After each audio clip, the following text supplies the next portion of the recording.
Hi everyone, in this video I will show you that how you can add money to your Venmo debit card. Here are the main methods you can use. First, deposit cash at retail location. You can add money to your Venmo card at participating locations like Walmart, CVS, Rite Aid, and Walgreens. Go to the cashier or the money center at these stores and ask to load funds onto your Venmo card. This typically incurs a small fee and the cash will be available immediately.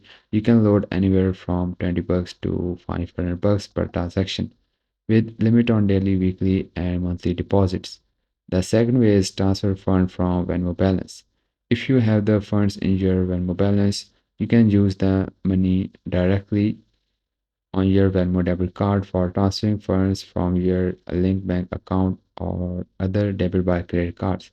Venmo offers a feature called instant transfer, but be aware of the fee for fast transfer.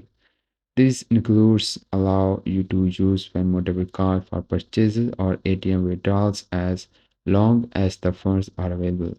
Guys, if this guide is useful for you, so please consider liking and bye bye and take care.